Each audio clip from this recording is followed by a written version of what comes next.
Like, Yeah. I just, man, What about the and let me quarterback? tell you What about too, the quarterback?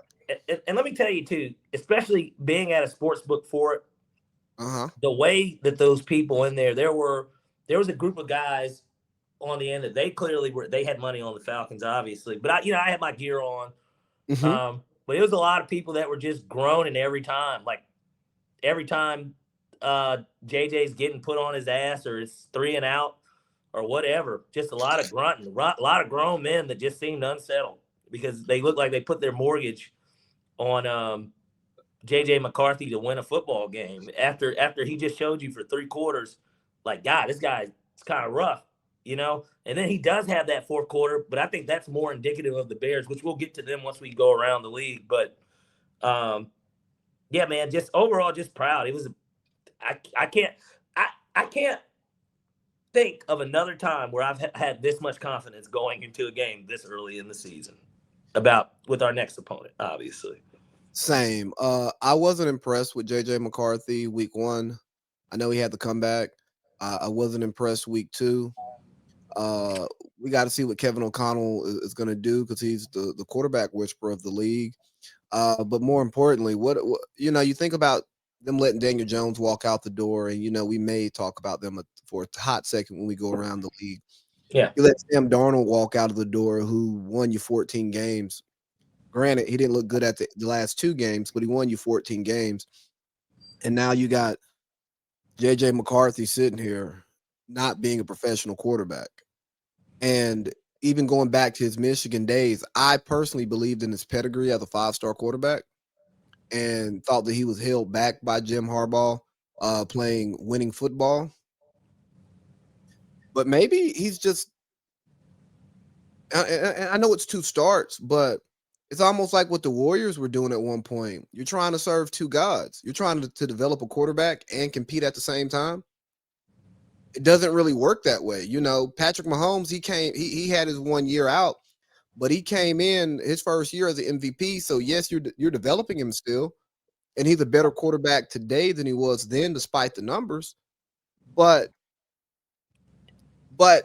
like his floor was so high that you're allowed to develop him and compete at the same time. But nobody thought that about JJ McCarthy coming out.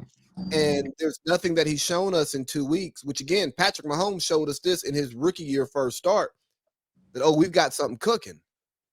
Like there's nothing about JJ McCarthy that says, hey, he's going to step in and we can continue competing for a Super Bowl with him as as the starter in now year 2, but really his rookie year. Yeah, and I just think that now if you look at JJ, you've got 8 quarters of ball now to look at. He's about to be out 2 to 4 weeks. He just missed the whole season. His narrative right now is that he's an injury-prone quarterback. Anyways, like that's what I'm thinking, because he's 2 starts in and he's already injured again, and he just missed the whole year. Minnesota, in hindsight, I know that they did want to keep Sam Darnold, but Sam also knew the writing was on the wall, and they weren't going to be able to pay him enough to. He had to leave in reality, because unless they were going to sit JJ a la Aaron Rodgers style to his Brett Favre, which they're not. They weren't going to do that with Sam Darnold. It's tough, but this is why Minnesota should have maybe kicked the tires on Aaron Rodgers.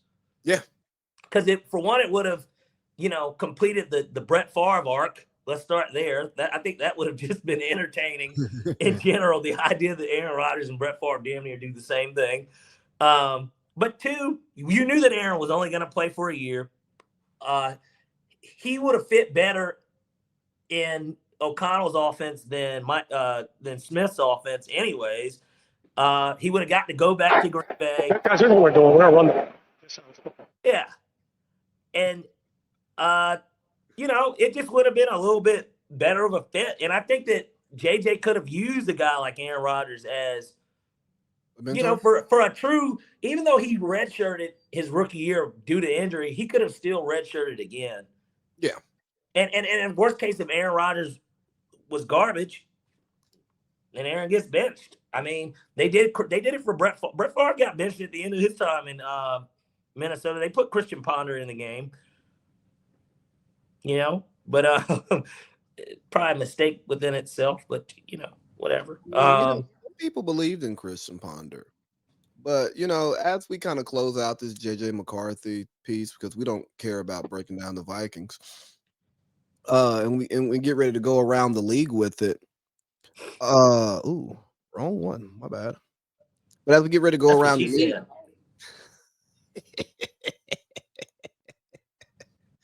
words I've never heard. Hey, but no, I didn't say it. She did. But nah. What really hurt me, late Sunday night, Monday morning, Monday afternoon, as I was starting to listen to, my football shows, watching my team just have an absolutely just stunning defensive performance on primetime. We're talking about the problems with Denver. We're talking about, or not Denver, with Minnesota. We're talking about Russell Wilson throwing for 450 yards. We're talking about Lamar Jackson having a good game, but Derrick Henry not running. We're talking about Caleb Williams being the problem in Chicago, even though Ryan Poles is still the GM and they gave up 50 points. We're looking forward to Monday Night Football. It's just everything.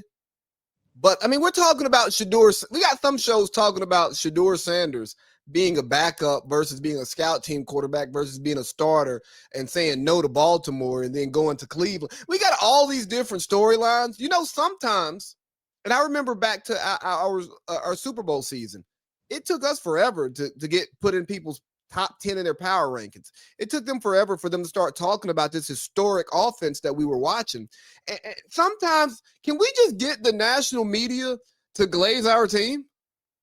No, we can't. We can't get it because there is, for whatever reason, a narrative, whether it's the idea that, which wouldn't be false in a certain kind of way. We're not one of the big market teams.